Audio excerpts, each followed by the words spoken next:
Praise the Lord, hallelujah. परमेश्वर मसीह के नाम में सभी को प्यार भरा जय मसीह की।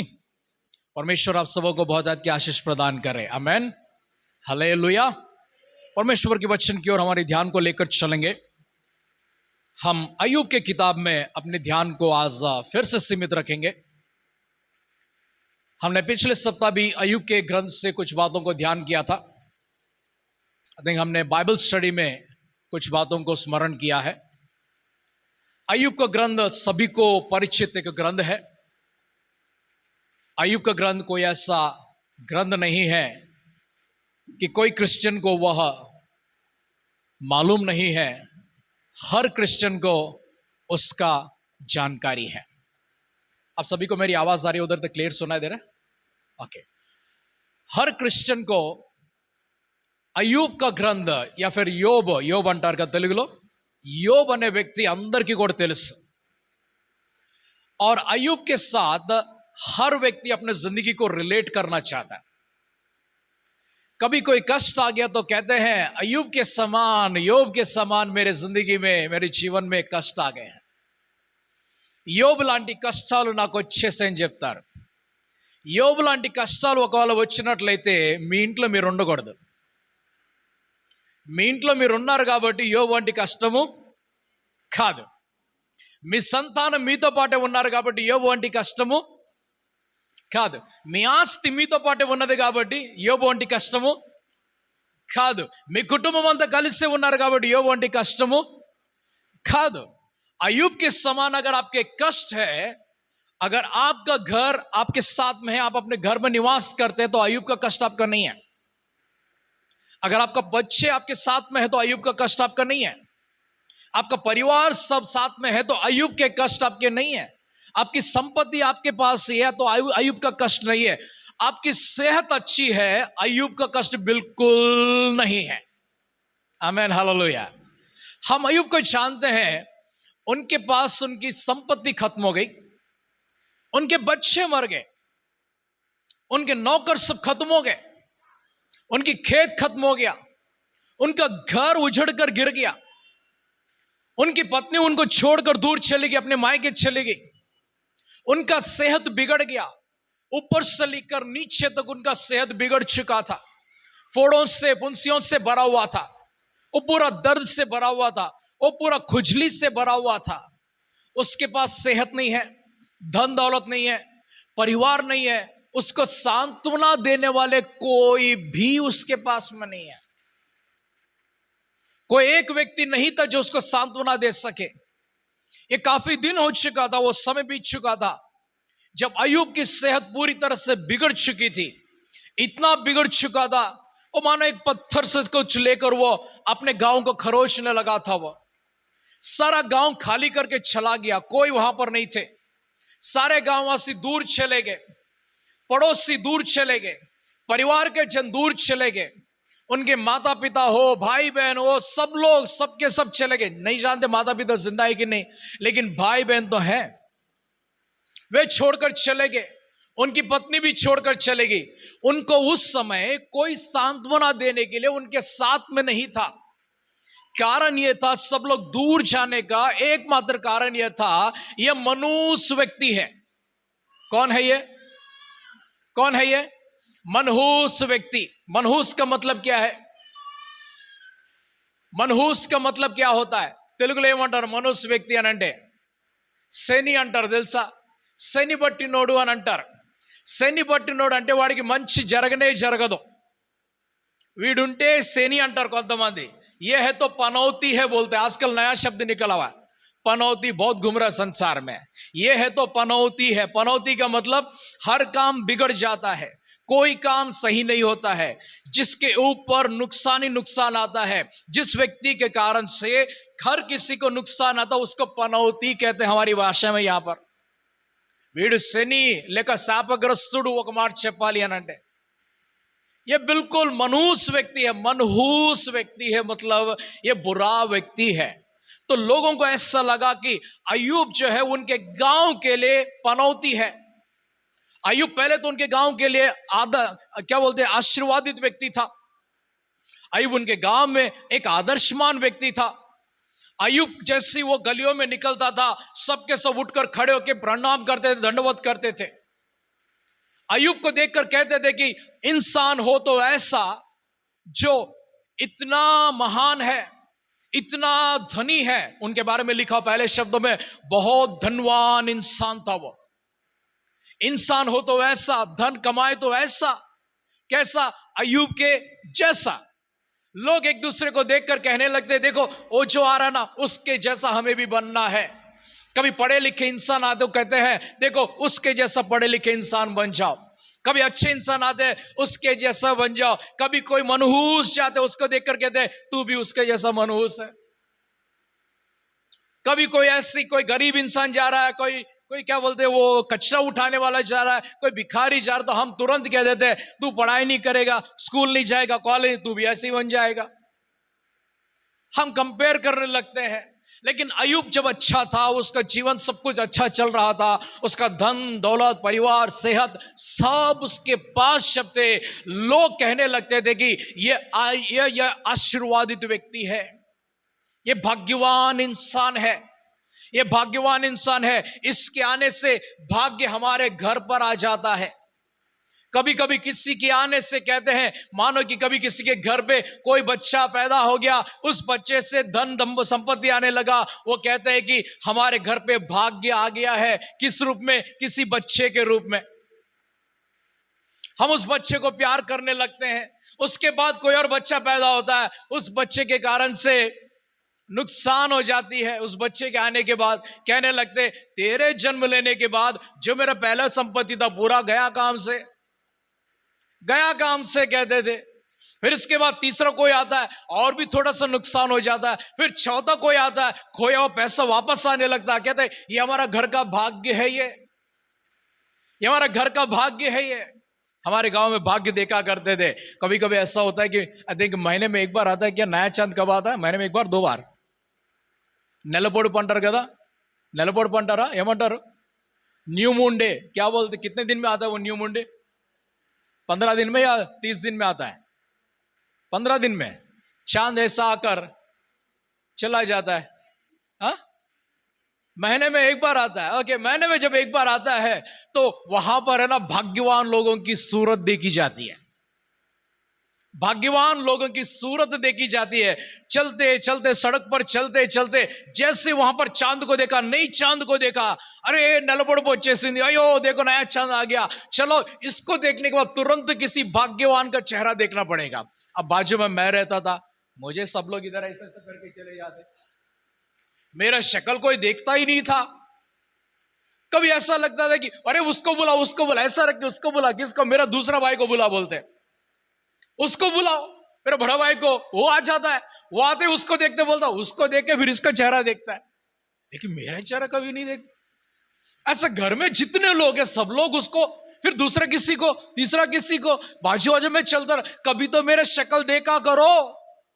किसी ने देखा नहीं। अब तो मनुष्य काय को देखेंगे हम? तुम पनौती हो, मैं नहीं जानता कौन सा पनौती है, लेकिन मानते हैं इस तरह से कि किसी के चेहरे को देखने से भाग्य होता है, या किसी के प्रवेश करने से भाग्य होता है। अय्यूब को जब लोग देखा करते थे, लोग कहते थे ये भाग्यवान इंसान है, इसके जैसा हमें भी बनना चाहिए। लेकिन अचानक से जब उसका जीवन पूरी तरह से उलटफेर हो गया, पूरा से एकदम से उल्टा पुल्टा हो चुका था, तब तुरंत सब लोग कहने लगे, भाग निकलो यहां से। अगर उसका साया भी हमारे ऊपर पड़ा, हमारे बच्चों के ऊपर पड़ा, उसका जो जीवन है हमारा भी हो जाएगा। कमाओ इतना, कहीं नुकसान ना हो जाए, बर्बाद ना हो जाए उसके बाद में। इसी कारण से लोग उनको छोड़कर दूर चले गए थे, दूर चले गए थे। कोई वहां पर नहीं था। लेकिन कल तक क्या कह रहे थे? कल तक वे कहते थे, ये भाग्यवान है, ये भाग्यवान है, ये अच्छा इंसान है, इसके जैसा हमें भी बनना चाहिए। लेकिन अचानक से सब कुछ तहस नहस हो गया उसके जीवन में, और लोग देखकर डरने लगे। यहां तक कि उनके भाई बहन सब लोग छोड़कर चले गए। उनकी पत्नी भी उनको छोड़कर अपने मायके चले गई। कोई नहीं है साथ में, अकेला पड़ा हुआ था वो, अकेला वो मैदान में बैठा हुआ है। वो अपनी धूल उठाकर अपने सिर पे डाल रहा है, राख उठाकर अपने सिर पे डाल रहा है, कम से कम थोड़ी राहत मिले, लेकिन कोई राहत उससे नहीं मिल रही थी। उसी समय खबर मिली थी उनके कुछ मित्रों को, और मित्र आते हैं। मित्र जैसे ही अय्यूब को देखने के लिए आए थे, उनके पांव वहीं पर रुक गए। दूर से मैदान में अय्यूब को देखा, किसी ने कहा देखो जो बैठा है वही है आपका मित्र अय्यूब, पहचान में नहीं आ रहा था। वहीं पर रुक गए वे लोग, वहीं रुक गए। थोड़ा थोड़ा थोड़ा करते करते करते धीरे धीरे वे लोग नजदीक आने लगे। इतना नजदीक नहीं आए जहां उसको छू कर कह सके अय्यूब चिंता मत कर। वे दूर बैठे हुए थे, दूर बैठकर 7 दिन मौन होकर बैठे हुए थे। 7 दिन बीत गए। 7 दिन बीतने के बाद अय्यूब अपना मुंह खोलकर बातें करना जब शुरू करता है, तब उनके मित्र बातें करना शुरू करते हैं। इन्हें मालूम नहीं था किन शब्दों के साथ में अय्यूब का सांत्वना करें, किन शब्दों के साथ में अय्यूब को शांति दे। एहसास नहीं हुआ। मैं कभी किसी की ऐसी दुखद जगह पर मैं चले जाता हूं, मेरे पास शब्द नहीं होते हैं, मैं शब्द नहीं कह पाता हूं। मैं जस्ट उनके पास जाता हूं, मैं उनके सिर पर हाथ रखता हूं, मैं उनके लिए प्रेयर कर देता हूं, या फिर मैं उनके कंधे पर हाथ रख के मैं थोड़े समय वहां पर खड़ा हो जाता हूं। मुझे शब्द नहीं मिलते हैं। कोई कहता है हिम्मत बांधो, डरना नहीं, रोना नहीं, ये नहीं, लेकिन वो दुखद समय है वो जहां मेरे पास शब्द नहीं होते हैं। इन मित्रों के पास भी शब्द नहीं है। जो व्यक्ति जो गहराई से प्रेम करते हैं उनके पास शब्द नहीं होते हैं। जो गहराई से प्रेम करते हैं उनके पास अद्भुत से शब्द भी होते हैं। एक उनके पास शब्द नहीं होते हैं, दूसरा उनके पास ऐसे शब्द होते हैं जिससे वो संकट में रहा, वो नष्ट में रहा, वो कष्ट में रहा, वो दुख में रहने वाला उस व्यक्ति को जीवन का सहारा मिल जाए।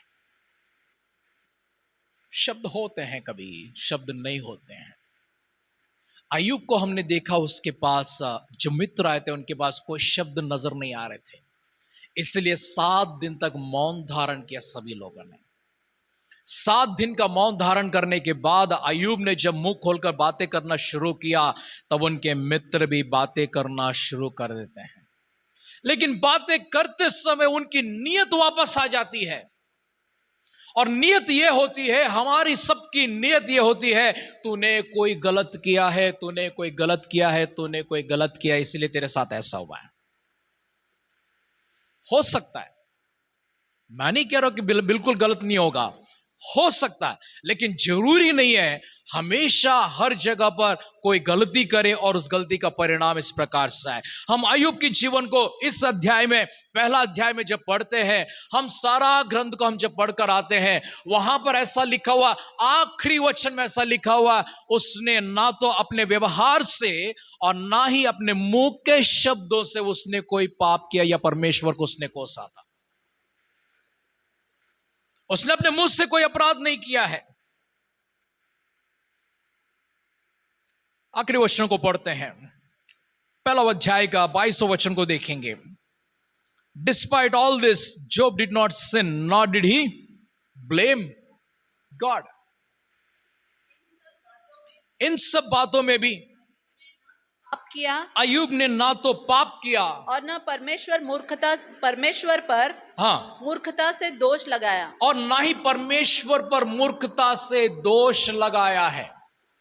कभी कोई हमारे अपने बहुत ही करीबी चले जाते हैं, या फिर जिससे हम प्रेम करते हैं, बहुत दूर के व्यक्ति भी हो सकते हैं, जिन्हें हम चाहते हैं वे बहुत दूर के व्यक्ति भी हो सकते हैं, उनके हमारे यहाँ से दूर या फिर संसार से दूर होने पर हम दुख में, हम उस शोक में कहते हैं परमेश्वर ने अन्याय किया हमारे साथ में।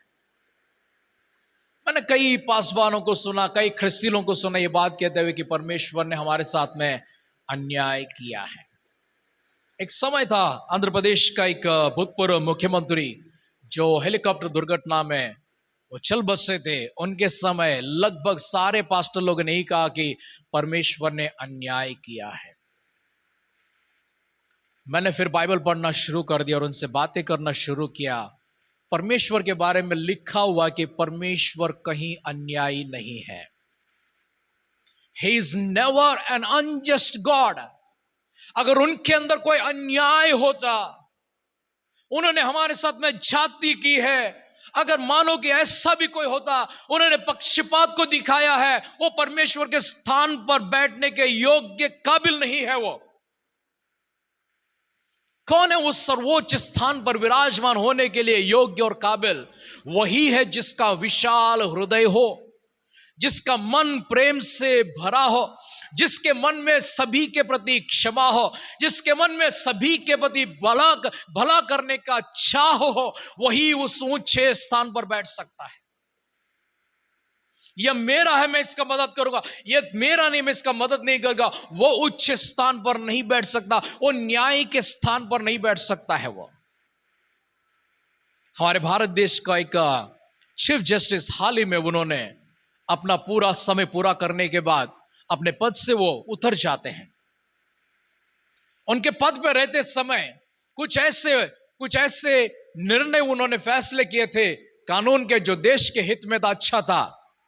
उन सारे बातों से वे कहने लगे कि वो बहुत ही अच्छा है, ऊपर वाले ने उनको हमारे लिए भेजा है। सभी लोग कहते थे अगर वो है तो हमारे लिए न्याय है, हमें न्याय व्यवस्था पर भरोसा मिला है, क्योंकि ऐसा व्यक्ति आज मुख्य न्यायाधीश की जगह पर बैठा हुआ, लेकिन वो अपने पद को पूरा करने से पहले उन्होंने कुछ ऐसा फैसला सुना दिया जो किसी को भी स्वीकार योग्य नहीं था, इसलिए वे आज उनका नाम का निंदा करने लगे।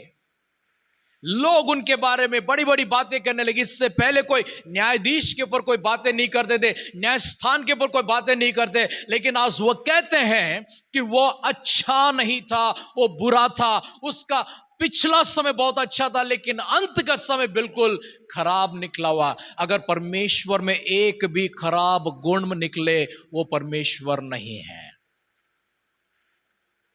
एक भी परमेश्वर के अंदर एक भी खराब गुण निकलेगा, वो परमेश्वर नहीं है। हमारे अंदर एक भी शैतान का गुण निकलेगा, हम शैतान के हैं, परमेश्वर के नहीं होंगे। हम परमेश्वर के नहीं हो सकते हैं। जब लोग यीशु मसीह से कुछ बातें कहने लगे, यीशु मसीह ने कहा था वहां पर, इवन बपतिस्मा यूहन्ना भी कहता है, परमेश्वर अगर चाहेगा तो ये पत्थरों से अब्राहम के लिए संतान को पैदा कर सकता है। प्रभु यीशु मसीह क्या कहते हैं, अगर तुम कहते हो कि तुम अब्राहम के संतान हो, तुम्हारे काम अब्राहम के जैसा होना चाहिए, तुम्हारा व्यवहार भी अब्राहम के जैसा होना चाहिए। अगर आप मसीही हैं, आपका व्यवहार मसीह यीशु के जैसा होना चाहिए। फिलिप्पी 2:4 कहता है, यीशु मसीह का व्यवहार जैसा, उनका मन का जैसा आपका मन होना चाहिए। अगर ऐसा नहीं है तो परमेश्वर वो स्थान पर बैठने योग्य नहीं है। वहां एक अलग व्यवस्था। मैं आपसे हमेशा ये बात कहता हूं, हमें ये कभी ना सोचे सारे सृष्टि के मालिक तुम्हें, अभी हमने गाना गाया था, सारे सृष्टि के मालिक वो हैं, लेकिन मालिक होने के साथ साथ एक व्यवस्था को भी रखते, एक कानून को रखते, एक नियम को भी रखते हैं। भले घर पे पिताजी मालिक होगा घर का, लेकिन घर में कुछ नियम होते हैं। अगर पिताजी नियम के बाहर चले जाते हैं, वो पिताजी वो गौरव को प्राप्त नहीं कर पाएंगे। माता जी अगर नियम के पालन करने से बाहर चली जाती है, माता उस गौरव को प्राप्त नहीं कर पाएगी। कोई भी इंसान, चाहे वो मालिक किसी भी जगह का क्यों ना हो, उससे उस नियम के साथ चलना पड़ेगा। अगर वो नियम के साथ नहीं चलेगा, उस मालिक की कोई भी उस मालिक की तारीफ नहीं कर पाएगा या उसकी बात को आगे तक नहीं ले जाएगा। थोड़े समय के लिए ले जा सकते हैं। आप जाते हैं स्वर्ग, एक सुनहरा जगह है, बहुत सुंदर सा जगह है। ये धरती से कई हजारों लाखों करोड़ों गुना उत्तम और भला स्वर्ग जगह है। वो स्वर्ग राज्य जहां पर कोई पाप नहीं है, जहां पर कोई श्राप नहीं है, जहां पर कोई बीमारी नहीं है, जहां पर कोई प्रकार की मृत्यु नहीं है, जहां पर कोई बुराई नहीं है, जहां शैतान भी नहीं है। उतना सुंदर सा स्वर्ग राज्य में, उस महान परमेश्वर के जगह पर इस अध्याय में हम लोग देखते हैं शैतान उस परमेश्वर के सामने जाकर आता है। वो धरती पर यहां वहां घूमकर अपना काम पूरा करने के बाद वो सीधा स्वर्ग में जाकर सभी लोग जब खड़े हो जाते हैं उनके साथ परमेश्वर के सामने वो खड़ा हो जाता है। हर व्यक्ति को वहां पर खड़ा होना पड़ता है। हर व्यक्ति को वहां पर खड़ा होना पड़ता है। किसको? परमेश्वर के स्वर्गराज में जितने भी काम करने वाले लोग हैं उन सभी को वहां पर खड़ा होना पड़ता है। कौन है वे लोग? वहां पर मिखाइल को खड़ा होना पड़ता है, वहां पर गैब्रियल को भी खड़ा होना पड़ता है, वहां पर लूसीफर को भी खड़ा होना पड़ता है। हर स्वर्गदूत को परमेश्वर के सामने खड़ा होना पड़ता है। हर स्वर्गदूत को। वो कोई बैठ नहीं थे वहां पर, कोई बैठे नहीं है वहां पर, सब लोग को खड़ा होना पड़ता है। सिर्फ परमेश्वर स्वर्ग में उस सिंहासन के ऊपर विराजमान है। कभी एक समय आ गया था 24 प्राचीनों ने सोचा कि हम भी बैठने के लिए योग्यता को प्राप्त करते हैं। हमारे लिए सिंहासन रखा गया और इस सिंहासन के ऊपर हमको बैठने के लिए जगह दिया गया। वे बैठे थे वहां पर, तभी कहा गया कि परमेश्वर तू पवित्र है, तू पवित्र है, तू पवित्र है। वो अपने जगह से उठकर खड़े हो जाते हैं, अपने सिंहासन से उठकर अपने मुंह के बल नीचे गिरकर परमेश्वर के सामने अपने मुकुट को उठाकर उनके पैरों के सामने फेंक कर कहते हैं कि परमेश्वर तू पवित्र है, तू पवित्र है, तू पवित्र है। स्वर्ग में बैठने के लिए किसी को मौका नहीं है। स्वर्ग में बैठने के लिए किसी को मौका नहीं है। ना सोचना कि आप लोग जाकर परमेश्वर के सामने ऐसा बैठोगे। आपको बिल्कुल अधिकार नहीं है, किसी को भी अधिकार नहीं है। परमेश्वर के स्वर्ग में रहने वाले उन प्रधान दूतों को भी अधिकार नहीं है। उनके पास बिल्कुल उनके सिंहासन के करीब, उनके जितना करीब और कोई नहीं है। उनके जितना करीब और कोई नहीं है। केवल 4 प्राणी थे जो परमेश्वर के सिंहासन को छूते थे और किसी को योग्यता नहीं है। वे सिंहासन को अपने पंखों के ऊपर, परमेश्वर के सिंहासन को इस तरह से उठाकर और 2 पंखों से अपने मुंह को ढककर 2 पंखों से वे आपस में एक दूसरे को पकड़े रखते हैं। उनको भी बैठने का अधिकार नहीं है। स्वर्ग में किसी को बैठने का अधिकार नहीं। यहां पर हम लोग यीशु तू आ, प्रभु तू आ, तू तेरा, तू तड़ाक बोलते हम लोग। यहां पर हर जबान बदल जाएगी वहां पर जाने के बाद। यहां पर परमेश्वर को इतने हल्के शब्दों में लेते हैं। छैई ऐसे छैई अंडर ऐसे छैई कमांड इस्तर ऐसे की ऐसे कमांड का रिक्वेस्ट చేయాలి। परमेश्वर को जानना बहुत जरूरी है। उस परमेश्वर का आदेश नहीं देना है, उस परमेश्वर के सामने एक विनती को रखना है। एक विनती, एक सप्लिकेशन को लेकर जाना है। उस गौरव के पात्र उस परमेश्वर, उस महान परमेश्वर, सर्वोच्च स्थानों में विराजने वाला उस परमेश्वर की दोहाई देते समय भक्ति के साथ, भय के साथ, श्रद्धा के साथ देना चाहिए। अब ऐसे समय में वहां पर इतने सैकड़ों स्वर्गदूत लोग थे। सैकड़ों स्वर्गदूतों के बीच में एक स्वर्गदूत जो लूसीफर कहलाता है, वो भी एक प्रधान है, वो भी जाकर वहां पर खड़ा हो जाता। परमेश्वर उससे पूछते हैं, हे लूसीफर तू कहां से आ रहा है? वो कहता मैं पृथ्वी में यहां वहां मैं पूरा सारा पृथ्वी घूम कर मैं आया हूं। तू जब पृथ्वी घूम रहा था क्या तुझे मेरा भक्त अय्यूब नजर आया? उसने कहा बिल्कुल नजर आया, मुझे नजर आया है। अय्यूब के जैसा कोई नहीं है। ये कौन कहते हैं? परमेश्वर कहते हैं अय्यूब के समान कोई नहीं है। कहां पर? ना स्वर्ग में ना धरती पर। अय्यूब के जैसा कोई भी नहीं है।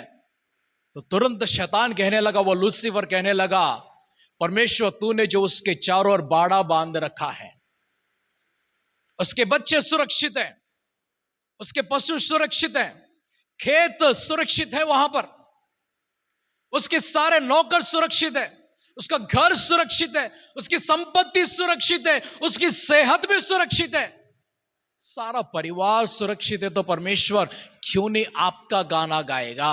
वो अगर गाना बदलेगा एक कारण से, अपना हाथ पीछे हटा दो, वो गीत बदल देगा,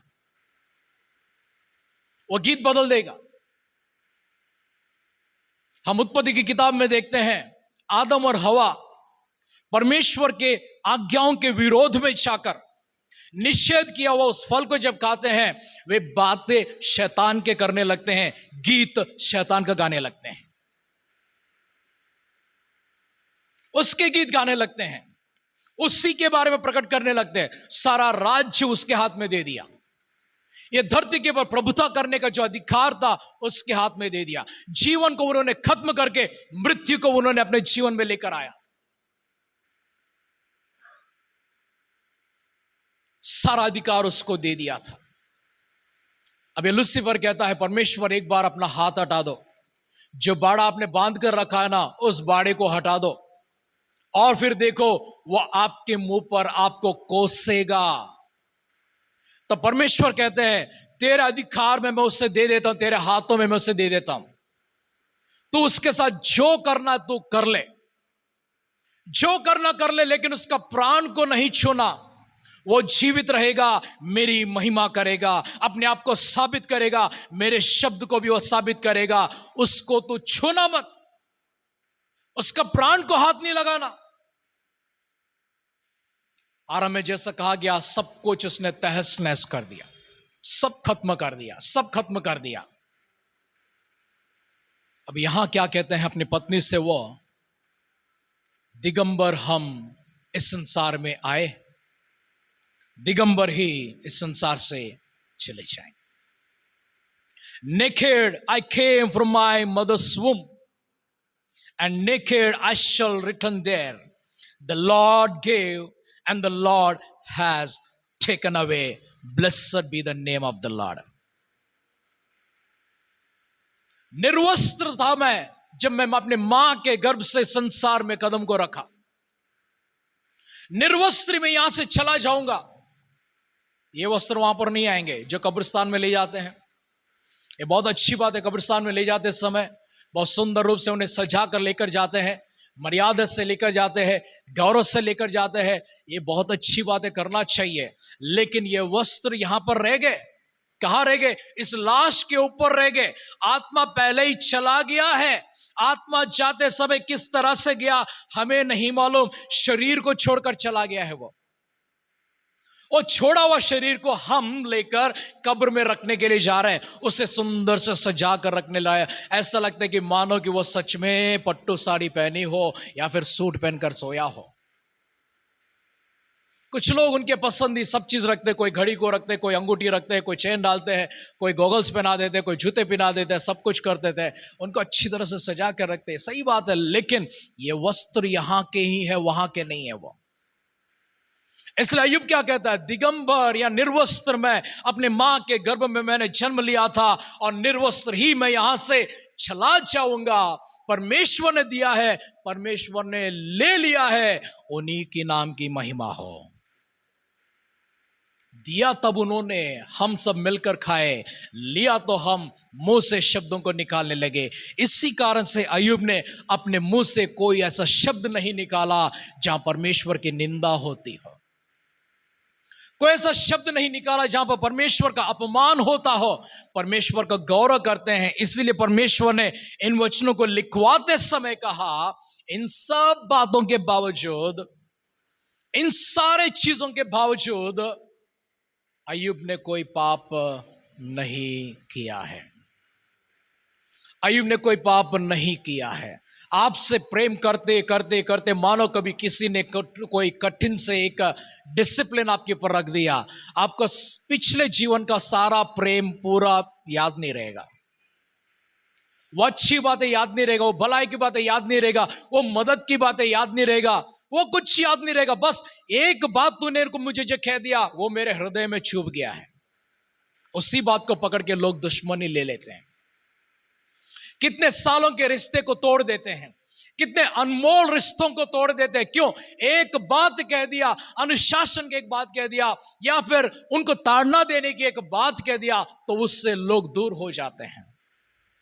अब अय्यूब क्या कहता है?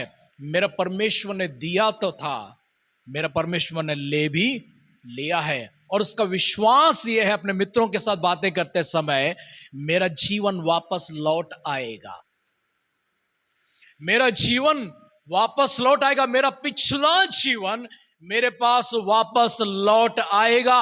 मैं हमेशा अपने आप से ये कहता हूं, मैं हर रोज अपने आप से ये कहता हूं, मैं तेरे पिछले जीवन के काल समय वापस लौट आएंगे, उससे मनोहर, उससे बेहतर, उससे उत्तम लौट आएंगे। तू बर्बादी की ओर कभी नहीं जाएगा, तू कहीं नहीं जाएगा। मैं इसलिए हमेशा कहता हूं, उखाब की नाई होना चाहिए हमें, उखाब की नाई होना चाहिए। वो बूढ़ा होते जाता है, बूढ़ा होते समय क्या करता, अपने सारे पंखों को निकाल देता है। वो चट्टान के बीच में चला जाए, दो पत्थरों के बीच में जाकर उसे रगड़ रगड़ कर अपने सारे पंख पूरे उतार देता है वो। फिर उसके बाद वहीं पर बैठा रहता, तो गर्मी में धूप में बैठा रहता। वो काफी समय के बाद उसके नए पंख निकलाते हैं। जब उसके नए पंख निकलाते, वो आसमान की ऊंचाई में उड़ना शुरू कर देता है। हमारे भी हमेशा नए पंख उड़ना चाहिए। हमारे लिए हमेशा नए पंख आना चाहिए।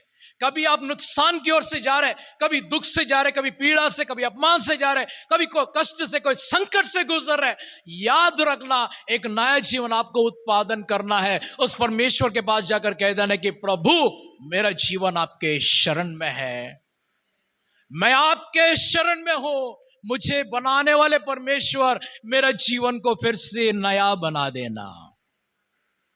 आपका जीवन ऐसा का वैसा नहीं रहेगा, ऐसा का वैसा नहीं, कभी हार नहीं मानना चाहिए।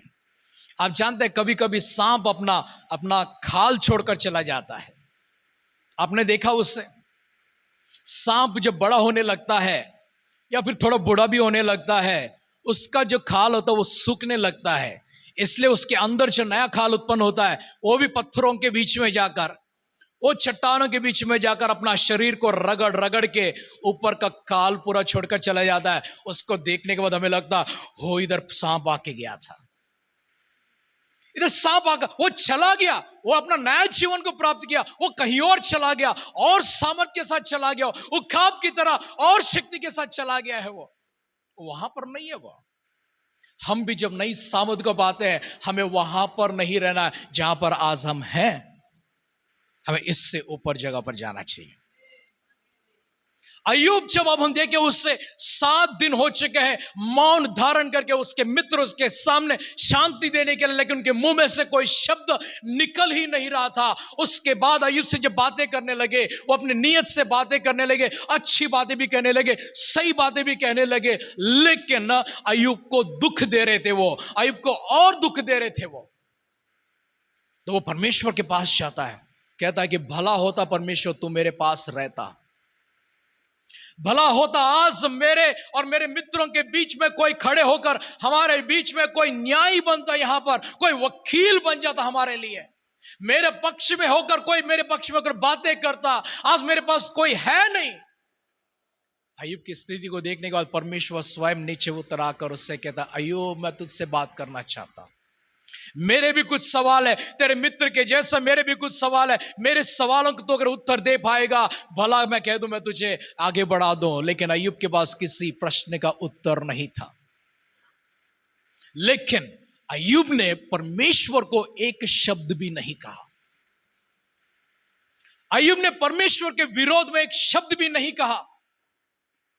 अय्यूब ने कहा कि परमेश्वर, आपने दिया और आपने ले लिया। मित्रों से बातें करते समय भी, नहीं, तुम जो कह रहे हो वो सही बात नहीं है, मेरा परमेश्वर ऐसा नहीं है, मेरा परमेश्वर मुझे बाहर से भी देखता है, अंदर से भी देखता है। वो मेरा परमेश्वर मेरा सारा कण कण को देखता है, मेरी ये स्थिति मेरे परमेश्वर से छिपा हुआ नहीं है। कभी दुख में आकर उसने कह दिया था कि परमेश्वर एक काम कर दो, लगता है कि मुझे चंगाई वापस नहीं मिल रही है, लेकिन मेरा विश्वास है कि मुझे मिलेगा। अगर मुझे चंगाई नहीं देता तो मेरे ये जीवन किस काम का, इससे ले लेना, खत्म कर देना। तब परमेश्वर अय्यूब के पास उतर आते हैं। अय्यूब के पास आकर सबसे पहला काम परमेश्वर ने किया कि उनको चंगाई दे दिया है। सबसे पहला काम परमेश्वर ने अय्यूब को चंगाई दे दिया है। उस चंगाई को प्राप्त करने के बाद वो अय्यूब के पास सभी लोग आने लगे। ये जो मनुष्य, ये जो पनौती कहलाता है, आज ये पनौती पनौती नहीं रहा, ये भाग्यवान रूप लेने लगा फिर से। याद रखे इस बात को, नुकसान हमेशा आपके घर पर नहीं रहेगा, कष्ट सदा के लिए आपके घर पर निवास नहीं करेगा, बर्बादी हमेशा के लिए आपके घर पर निवास नहीं करेगा। वो कुछ समय के लिए रहेगा, उसके बाद आपके घर को छोड़कर चला जाएगा। वो हमेशा आपके पास नहीं रहेगा, चाहे कोई भी नुकसान क्यों ना हो, वो हमेशा के लिए आपके पास नहीं रहेगा। अगर वो रहता है, आपने उसको अनुमति दिया है। अगर आप उससे कह देंगे जाओ प्रभु यीशु के नाम से, वो चला जाएगा। आमीन, hallelujah, hallelujah, praise the Lord, hallelujah. मैं कल एक मित्र से मैं फोन में बात कर रहा था, बहुत ही होनहार एक व्यक्ति था, एक छोटा भाई है मेरा, बहुत ही होनहार था। उसने पढ़ाई खत्म कर ली, पढ़ाई के साथ में उसने डॉक्टरेट भी खत्म कर लिया। डॉक्टरेट करने के बाद वो यूनिवर्सिटी में असिस्टेंट प्रोफेसर का काम कर रहा था। वो करते करते उसके अंदर पता नहीं क्या आ गया, उसने कुछ पैसों का इंतजाम कर लिया, और इस इंतजाम ऐसा हो गया कि महीने में उसको कुछ घर खर्चा चलने जैसा पैसा बैंक में आते रहेंगे। उसने इन्वेस्टमेंट्स डाल लिया, पैसे आते रहेंगे। और उसके बाद मैं पिछले कुछ सालों से उसको मैं सुनते आ रहा था, और कल परमेश्वर ने उससे बात करने का मौका दे दिया था। सुनते सुनते ये हो गया कि उसने अपनी नौकरी छोड़कर अभी घर पर बैठ गया। वो नौकरी छोड़कर बैठ गया। क्या, क्यों बैठ गया? वो पहले से मुझसे कहता था, अन्ना मैं खड़ा नहीं हो सकता, मैं खड़ा नहीं हो सकता, मैं इतने देर में लेक्चर नहीं दे सकता,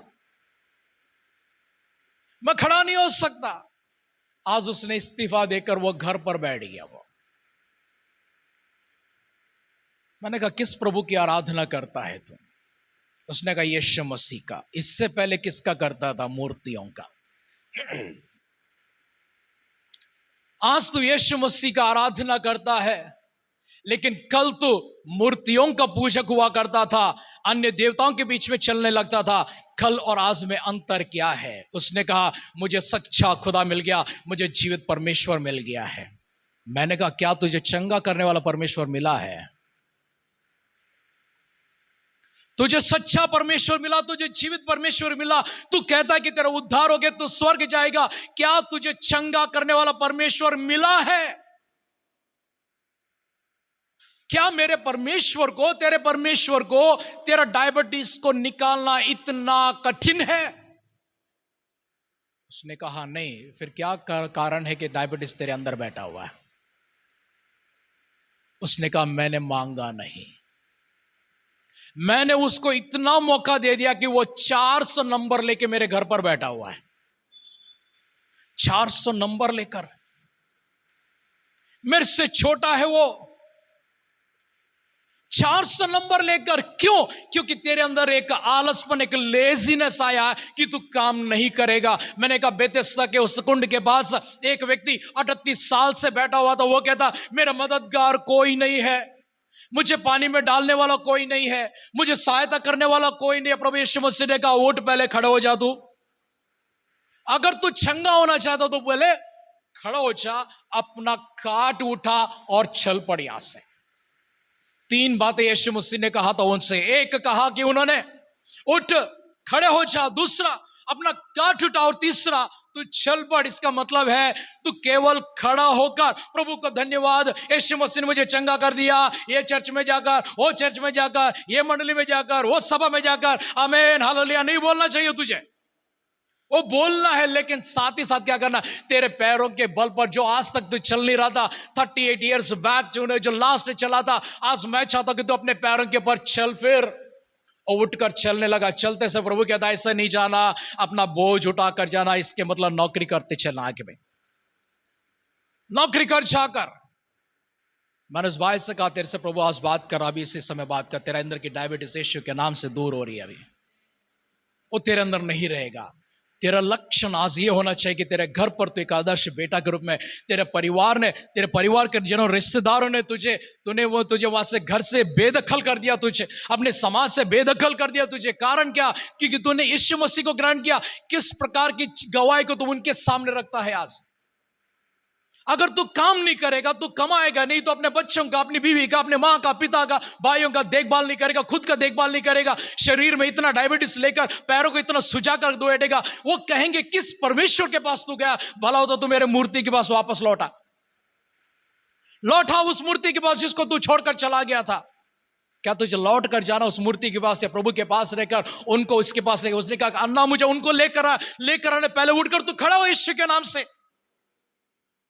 तुझे खड़ा होना चाहिए आज। तेरा नौकरी में तुझे जाना है वापस, तेरी जिंदगी को तुझे खड़ा करना, स्थिर करना है। तेरे बच्चों के सामने तुझे आदर्श ठहरना है। हो सके तो 24 घंटे बच्चों के सामने काम करता हुआ नजर आना चाहिए। कभी बच्चों के सामने आलस नजर नहीं आना चाहिए। आमीन, हालेलुया। हम रात को एयरपोर्ट से आ रहे थे, इस भाई को थोड़ा सा खांसी हो गया था, तो हम लोग बातें करते करते इससे कहने लगे मैं तुझे कल डॉक्टर के पास लेकर जाता हूँ। बोला कौन से डॉक्टर? मैंने कहा डॉक्टर जेसी के पास लेकर जाता मैं तुझे। तो डॉक्टर जेसी कौन है? मैंने कहा डॉक्टर, अभी तक उनको बताया नहीं, अभी बता रहा मैं। डॉक्टर जेसी का मतलब जीसस क्राइस्ट है। खुरावा शानदार रखा धीरनवा शंदल लेहू रखनवा शदरिखबा। कितने सालों की कमजोरी शरीर में क्यों रहती है? इतने वर्षों से शरीर में कमजोरी को क्यों हम लोग अनुमति देते हैं? मैंने भी कभी ऐसे संकट से गुजरते समय मैंने परमेश्वर से प्रार्थना की, प्रभु मुझे परेशानियों से बाहर लेकर आओ, मुझे बीमारियों से बाहर लेकर आइए, मुझे दर्द से बाहर लेकर आइए, मुझे मोटापा से बाहर लेकर आइए, मुझे बड़ा वजन से बाहर लेकर आइए, मुझे हर प्रकार की कमजोरी से बाहर लेकर आइए। कभी बीपी, कभी डायबिटीज, कभी कोलेस्ट्रॉल, कभी हार्ट प्रॉब्लम, प्रभु यीशु के नाम से मुझे कभी छूना नहीं चाहिए। कमियन खुराबा शांता रेमा होला का शरीरा बादाबा रिखंदुलो बशिमा रियांदो रना का दरे शेल ये वो रखाबा redena nagasha de remehendo lo shaber rikena gashama mahuriandur ledebike shakala lubiriama konda sheri ke baba। यीशु मसीह के नाम से चंगाई। रात को तेरे से प्रतिज्ञा किया था कि डॉक्टर जेसी के पास लेकर जाऊंगा। रोबा काशा मर्रा खेलो नोबो शेरी एरमंदा शंद लेखे नोरो नोवा महाशराबा अंदर बाहर प्रभु यीशु के नाम से चंगाई। रीबा काशा खबोरे अंदोले में रेंदा नमम गला नगशा दे रेखण खण में अंग अंग में यीशु के नाम से उलबी के शम के रो के दरा नगा शेवेरो दोरो नबा हल्ला का शंतर दूरिया बखला। प्रभु यीशु के नाम से चंगाई, यीशु मसीह के नाम से चंगाई। हर कमजोरी दूर हो जाए, हर कमजोरी दूर हो जाए यीशु मसीह के नाम से। हर तकलीफ दूर हो यीशु मसीह के नाम से। रुखा नागा शंथा रेबा रोहोलिया फरा शंध रेबा लोका शंध रेमा नखरा नगा शंदा मेहला बुवा का शाने खेरियानो मोहंदश रिंद लेखे रन बाबा। सब लोग अपने हाथ इधर बढ़ाए, अपने राइट हैंड को बढ़ाए, सभी लोग इनकी ओर प्रार्थना करें। सब लोग मिलकर प्रार्थना करेंगे। प्रभु यीशु मसीह के नाम से उनके जो चेस्ट में कंजेशन होता है यीशु के नाम से निकल जाए। कई सालों से, दशकों से पड़ा हुआ ये बीमारी, ये रोग, ये कमजोरी आज यीशु के नाम से वो सारे फेफड़े आज खुल जाए यीशु के नाम से, शुद्ध तंदुरुस्त हो जाए। तेरे लंग्स में प्रभु यीशु मसीह की चंगाई प्रकट हो रही है, तेरे कण कण में यीशु मसीह की चंगाई प्रकट हो रही है। इसके आगे ना कोई कोल्ड, ना कोई कंजेशन, ना कोई तकलीफ तुझे यीशु मसीह के नाम से कोई बीमारी तुझे न छुएगी। रेमा मागा शांदा रेबा लू खौरबा रंद रेना नगशलमा नोरे रंदगश दरके लिना ममुंदा या खेर नशद खेरुआ हंदा शाला का बारूबा रखंद ननगा शाबा लेहंदोरो खरिया नरशद रबा लखांदुवा तेरे ने के शद लेमा हो शरियांदा रेखेनिया। धन्यवाद प्रभु जी, धन्यवाद करते पिता परमेश्वर।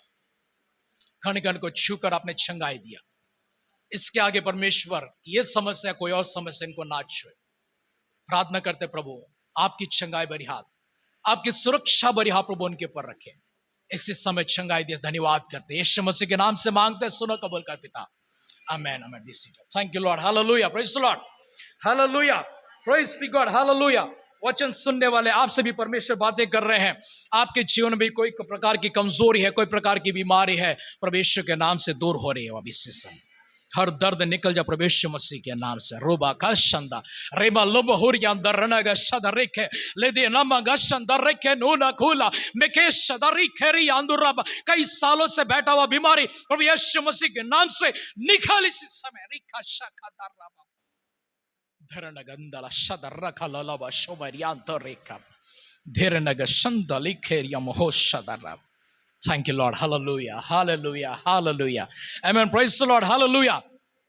अय्यूब के पास परमेश्वर उतर आकर अय्यूब को सबसे पहले वो उनको चंगाई देते हैं। उनका शरीर तंदुरुस्त होने लगा। उनका शरीर जैसे ही तंदुरुस्त हो गया, सब लोग देखने लगे ये कैसा हुआ है, क्या ये संभव नहीं था। उनके परिवारजनों में से उनकी पत्नी हो या फिर कोई रिश्तेदार हो, कोई भाई हो, कोई बहन हो या फिर कोई पड़ोसी हो, जिसको अय्यूब ने पैसा दिया था, जिसको अय्यूब ने मदद दिया था, जिसको अय्यूब ने नौकरी दिया था, जिसको अय्यूब ने घर बनाया था, जिसका अय्यूब ने शादी करवाया था, जिसका अय्यूब ने बच्चों के लिए गिफ्ट दिया था, उनमें से कोई एक आगे नहीं आया होगा, कोई डॉक्टर को नहीं ले आया होगा, कोई प्रकार का मलहम यहां पर लगाने की कोशिश नहीं किया होगा। हर डॉक्टर आते हैं, आकर देखकर डर कर भाग जाते हैं, क्योंकि उनके लिए असंभव सा काम है ये। संदेह होता होगा क्या उस समय डॉक्टर था? डॉक्टर था, डॉक्टर था, हमसे ज्ञानी डॉक्टर था। आज के जो डॉक्टर है वो कंप्यूटर डॉक्टर्स है। कौन से डॉक्टर है वो लोग? कौन से डॉक्टर से आज के जो डॉक्टर्स है? कोई असली डॉक्टर नहीं है, सब नकली डॉक्टर, सब नकली डॉक्टर है। सिर्फ कंप्यूटर डॉक्टर है। कंप्यूटर देखकर बोलता है, कंप्यूटर मतलब मशीन देखकर बोलता है इनके मार्क्स इतने आए सर। कौन से मार्क्स? कोई भी हो, ब्लड काउंट हो, फिर व्हाइट ब्लड सेल्स हो, रेड ब्लड सेल्स हो, प्लेटलेट काउंट हो, और क्या चीज है, शुगर हो, बीपी हो, पल्स रेट हो, जो कुछ भी हो, राइट, वो सब देखकर कौन देखकर बताता? वो मशीन और कंप्यूटर देखकर डॉक्टर को बोलता, वो देखने को बोलता अच्छा ये इतना आया तो इसका दवाई है, अच्छा ये इतना है इसका दवाई, इतना इसका दवाई है। इसलिए आज देखते इतने इतने दवाई देते हैं, मूंगफली की नाई, चने की नाई। कभी हम लोग सफर करते तो लाल बस में सफर करते थे, बहुत लंबा टाइम जाता था, वो ड्राइवर एक्सेलरेटर करता, लेकिन गाड़ी ऐसी ही जाती थी, ऐसी ही जाती थी गाड़ी, 10 के स्पीड में, 20 के स्पीड में, खुले रोड पर 30 का पार कभी नहीं किया। क्यों मैं बता रहा हूं? क्योंकि मैं ड्राइवर के बाजू में रोज बैठता था। मैं कभी भी बस में चढ़ता, मैं ड्राइवर के बाजू वाला सीट में बैठता हूं, और वहां पर बैठकर मुझे ड्राइविंग देखना है। 40 साल के बाद परमेश्वर ने ड्राइविंग सिखाया। उस समय मैं बचपन में देखा करता था, मैं बचपन में उधर ही बैठता था। मैं कंडक्टर से कभी बोलता था ये सीट खाली निकले घुसुंटा, मैं इधर ही बैठूंगा, ये सीट खाली है, ये सीट मेरा है। बोलता अच्छा आपका, मैं उसके पीछे खड़ा रहता था। कुछ क्यों? मुझे ड्राइविंग देखना है, मुझे सामने विंडशील्ड में से पूरा शहर देखना है, मुझे छोटा मिरर में, विंडो में से नहीं देखना मुझे। तो मैं देखता था कि 30 किलोमीटर का स्पीड सबसे तेज होती थी। कितना भी बोलो, उनको पूछा किसी ने, ए भैया तोला या तोला या तोलो, चलाओ चलाओ चलाओ, तो नहीं क्या बोला, 30 स्पीड ब्रेक लॉक, स्पीड का ब्रेक लॉक है, हो गया, इसके आगे नहीं होगा। डिपो में लॉक कर दिया सर, 30 के आगे गाड़ी नहीं जाती है। हो जाएगी तो क्या होगा? कुछ नहीं होगा, सामान उठाएंगे सब लोग आकर, अलग अलग पार्ट्स लेकर जाना पड़ेगा, गाड़ी अपने में नहीं रहेगी। इतना खटारा गाड़ी हुआ करती थी। Praise the Lord, hallelujah. So ऐसे स्पीड में रहने वाले उस जगह पर हम लोग देखते हैं, खुरालाबा शंदा रे मामोहरो नागा शंदा रे धल्लागा शंदा रे बवोरिया खोर नागा लगा शंदा रे धन्ना नागा। परमेश्वर किसी को सामर्थ देने के लिए कोशिश कर रहे हैं। थोड़ा Naga Shanda rava, somebody is getting a blessed anointing tonight here, this afternoon Riba बागाशा। परमेश्वर किसी के ऊपर एक अद्भुत अभिषेक को लेकर आ रहे हैं। रूखा बरा दरनगा शंदर रे बली खोरा बाबा रे दनगा शंदर। बीमारी छोड़कर जा रही है यीशु मसीह के नाम से, वो बीमारी छोड़कर जा रही है यीशु मसीह के नाम से, वो रोग छोड़कर जा रहे हैं यीशु मसीह के। प्रार्थना करें, प्रभु मेरा रोग निकाल दे, मेरा रोग निकाल दे, मेरा रोग निकाल दे, मेरा रोग निकाल दे। प्रभु से प्रार्थना करें, प्रार्थना करें। 1 मिनट सब लोग मिलकर प्रार्थना करें। सब मिलकर प्रार्थना करें। परमेश्वर चमत्कारी काम कर रहे हैं यहाँ पर, परमेश्वर एक अद्भुत काम कर रहे हैं यहाँ पर, परमेश्वर एक महान काम कर रहे हैं यहाँ पर। खोरा रा रा गा शानदार रे धा ला बाबा। प्रार्थना करें, प्रार्थना करें, प्रार्थना करें, सभी लोग प्रार्थना करें, सभी लोग प्रार्थना करें। थूरा गा शानदार रे धना माला गा शानदार। प्रभु धन्यवाद, प्रभु धन्यवाद, प्रभु धन्यवाद, प्रभु धन्यवाद। फादर प्रेज ने, father bless the name of God, bless the name of Lord, hallelujah, thank you Lord, hallelujah. खोरा रा रा गा शखरा रा माला गा शानदार रे धरिया खोरा बाबा। Thank you Lord, thank you Lord, thank you Lord, thank you Lord, thank you Father, thank you Master, thank you Lord. Khora raga shantare baba khara na lava shantare dhola laga shadare khana daba hore andaraba. Praise the Lord, hallelujah, glory to God. परमेश्वर का अभिषेक हमारे ऊपर है, परमेश्वर चंगाई छुटकारे के साथ हमारे बीच में, सामर्थ के साथ हमारे बीच में है। आमेन, हालेलुया। वचन सुनने, केवल सुनने का काम मत करें, इसे स्वीकार करने का कोशिश करें। आमेन, हालेलुया। तो आजकल के डॉक्टर किस प्रकार के डॉक्टर है? सभी लोग कंप्यूटर को देखकर, उस मशीन को देखकर इस प्रकार के ट्रीटमेंट देते हैं। वो लोग कोई अपना दिमाग से काम नहीं करते हैं। मैंने 90s में मैं जब दूरदर्शन देखा करता था, दूरदर्शन में कुछ ऐसे टिप्स बता देते, उस समय नाड़ी पकड़कर नाड़ी का काउंट करना सिखाया गया था। मैं आज भी उसको डॉक्टर से ज्यादा एक्यूरेट में बता सकता हूं मैं, क्योंकि मैंने प्रैक्टिस की है। डॉक्टर पहले क्या करते थे? नाड़ी पकड़ते थे। आजकल कोई पकड़ता नहीं है, आज दूर रख के बात करते। स्टेथोस्कोप बड़ी मुश्किल से यूज करते हैं, वो स्टाइल के लिए पहनते हैं आजकल। लिखते पहले, ये टेस्ट करो, वो टेस्ट करो, वो टेस्ट कर, जाओ जाके आओ, खत्म। उसके बाद बोलते ये मेडिसिन, क्या बोल रहा था मैं? मूंगफली की तरह, चने की तरह। कभी पैसेंजर ट्रेन में जाते समय चना खाया, मूंगफली खाया। वैसे आज इतने सारे मेडिसिन, पहले नहीं थे इतने मेडिसिन। क्यों इतने मेडिसिन हो गए? डॉक्टर्स लोग कौन हो गए? नकली। आपको लगता होगा कि कंप्यूटर युग में, इंटरनेट के युग में महान डॉक्टर लगे, बिल्कुल नहीं है, बिल्कुल नहीं है। मशीन खराब हो गई, डॉक्टर खराब हो गया। सोचने इस बात को, मशीन खराब हो गया, डॉक्टर काम नहीं करेगा, छुट्टी करके घर पे बैठेगा वो। स्तोत्रम, हालेलुया। उन दिनों में डॉक्टर थे नहीं थे। 12 साल से एक स्त्री थी, बेचारी बहुत कमजोर हो गई थी। उसने क्या कहा? ऐसा कोई जगह नहीं है मैं जाकर मैं अपनी इलाज नहीं करवाई। मैं गई, हर जगह पर गई, मैं सारा पैसा खत्म हो गया, पूरा सेहत निकल गया। अब आखिरी मेरा एक मेरा यंत्र है, एक मेरा शस्त्र है, एक मेरा अस्त्र है, इसका मैं उपयोग करती हूँ। मैं विश्वास को अपने जीवन में लाकर, प्रभु मैंने सोचा कि आपके वस्त्र के किनारे को ही अगर मैं छू लेती हूँ, मैं चंगी हो जाऊंगा। और उसने कहा, प्रभु जैसी मैंने आपके वस्त्र के किनारे को छुआ, मेरा रोग ठीक हो गया है। ओ खाबा शंदर राधा नाला बाबा धीरन शंदर रेखलो न बोहरियांद शदर रे बाकुर रधन न गलगा शदर रे मेहरियां धोलो गुरा खा बाका। मेरा रोग मुझे छोड़कर चला गया, मेरा रोग मुझे छोड़कर चला गया। हे स्त्री, तेरे विश्वास ने तुझे चंगा कर दिया है। आमीन, हालेलुया। तेरे विश्वास ने तुझे चंगा कर दिया। अय्यूब के किस किस व्यक्ति ने, किस किस रिश्तेदार ने या पड़ोसी ने क्या क्या मदद किया, पिछला नहीं लिखा गया, लेकिन उन्होंने जो आगे किया था कि सब छोड़कर चले गए थे, उनको लिखा गया। और उसमें ऐसा लिखा हुआ कि सब लोग छोड़कर चले गए, क्योंकि वो कौन है? पनौती है। कौन है वो? पनौती, मनहूस से वो। लेकिन परमेश्वर उतर आकर उसको पैसा नहीं दिया, परमेश्वर उतर आकर उसको जमीन वापस नहीं करवाया, परमेश्वर उतर आकर उसको गांव वाले को वापस नहीं लेकर आया। परमेश्वर ने देखा कि किस कारण से ये लोग अय्यूब से दूर हो गए। एक ही कारण है कि आज उसकी सेहत भी पूरी तरह से बिगड़ गई है। उसको देखने वाला कोई अच्छा शब्द नहीं बोलता है, उससे देखने वाला कोई अच्छा शब्द नहीं कहता है। इसलिए परमेश्वर उसको पहला चंगा करते हैं। और जैसी चंगाई होने लगी, इनकी बातें बदलने लगे। चारों मित्र जो आए थे, मित्रों की बातें बदलने लगे। जैसी चंगाई होने लगी, लोग देखने लगे। हम भी देखते हैं ना, कभी गाँव हो गया तो देखते हैं, अरे हाँ, सूखने लगा है, ठीक होने लगा है। ये जुपिच दिखाओ दिखाओ दिखाओ, ठीक हो जाएगा। सब लोग डॉक्टर बन जाते हैं, क्यों? सूखने लगता है ना, वो आंखों को दिखाई पड़ने लगता है।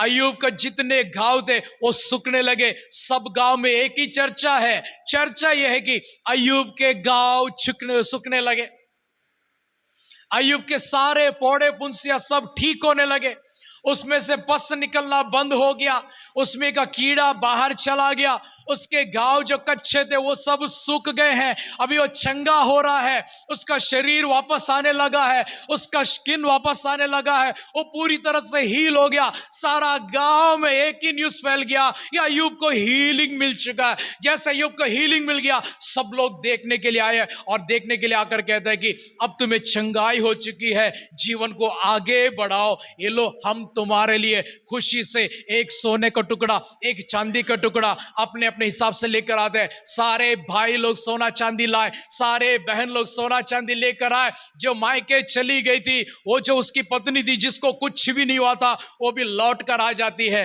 वो लौट कर आने के बाद उसको फिर से एक बार वो घर बसा लेता है, और उसके बाद उसके बच्चे हो जाते हैं, उसकी संपत्ति आने लगती है, सब कुछ होने लगता है। आमीन, हालेलुया। परमेश्वर आपसे ये बात कहते हैं, कभी संकट आया, कोई परीक्षा आई, एक बात याद रखना, the test for the best, the test for the best. एक उत्तम सा चीज परमेश्वर हमें देने के लिए आज परीक्षा में लेकर जा रहे हैं, हमें गिराने के लिए नहीं। परमेश्वर कभी गिराने वाला परीक्षा नहीं करता, गिराने वाले परीक्षा शैतान करता है, गिरने से रोकने की सामर्थ परमेश्वर देते हैं। Always remember that. कभी कुछ ऐसा नुकसान हो गया, कभी किसी ने आपको पनौती कह दिया, कभी किसी ने आपको मनुष्य कह दिया, कभी किसी ने आपको कुछ और भी कह दिया, अपने आप से कहना, टेस्ट फॉर द बेस्ट। क्या कहेंगे आप लोग? Test for the best. हमेशा याद रखना इस बात को, कभी अपने आप को निराश होने मत देना, कभी गिरने मत देना। आमीन, हालेलुया। कुछ दिन के हैं हमारे संकट, कुछ दिन के, ज्यादा समय नहीं है। वो हम गीत गाते हैं ना, दुख से भरे ये दिन बीत जाएंगे, दुख से भरे ये दिन। गाइए, सब लोग गाइए। उसके बाद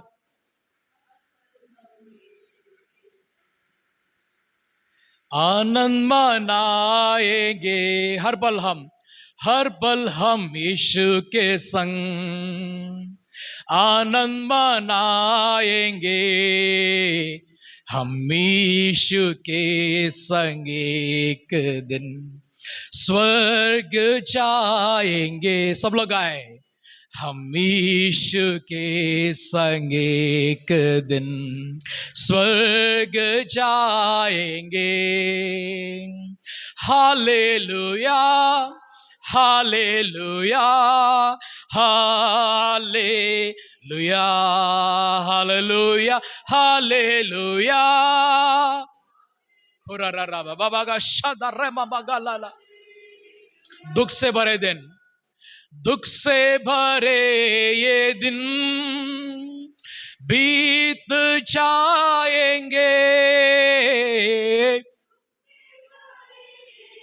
आमीन, हालेलुया। यीशु मसीह के नाम से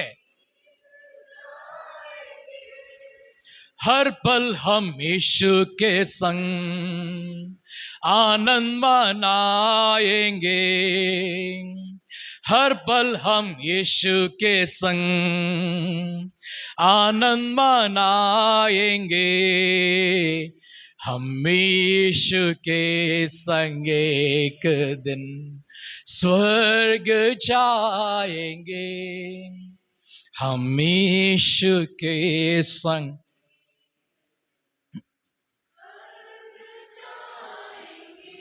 पिता, हम आपको धन्यवाद करते हैं, आपकी स्तुति प्रशंसा महिमा करते हैं। खुदा, आज हमारे बीच में आप जो होकर हमसे बातें की हैं, न केवल बातें प्रभु जी, परंतु आपकी अभिषेक के साथ, आपकी सामर्थ के साथ, आपकी छंगाई, आपके छुटकारे के साथ प्रभु जी, आपकी शक्ति के साथ हम पर जो उतराए प्रभु, उसके लिए धन्यवाद करते हैं।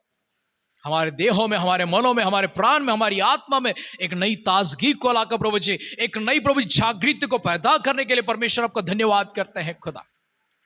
आपके सारे भक्तगणों को आपकी दृष्टि में लेकर आते हैं। एक एक जन के ऊपर आपकी अभिषेक भरा हाथ, समझ से, शक्ति से भरा, चंगाई छुटकारे से भरा, आपकी ज्ञान और समझ से भरा प्रभु जी आत्मा का प्रभु अभिषेक प्रभु उनके ऊपर होती रहे। निरंतर उनकी निगरानी में, उनकी देखभाल में आगे बढ़ाइए, आपकी महिमा के लिए खड़ा कीजिए। प्रभु यीशु मसीह की बादलों की आगमन देरी होगी, हम मिलकर स्तुति, प्रशंसा, गौरव, आराधना करने, हम सबों को जीवितों की संख्या में, भाग्यवानों की संख्या में, तंदुरुस्तों की संख्या में प्रभु जी इसी प्रकार आशीषमानों की संख्या में संभाले रखिए। हमारे मिलने से पहले प्रभु यीशु मसीह की बादलों की आगमन संभव के स्वर्गलोक में हम सबको शामिल कीजिए। सारी भलाई के लिए धन्यवाद करते हैं। हमारे उद्धार प्रभु यीशु मसीह के नाम से इस प्रार्थना को मांगते, सुनकर कबूल कर पिता। Amen, amen, amen. Praise the Lord, hallelujah. God bless you all.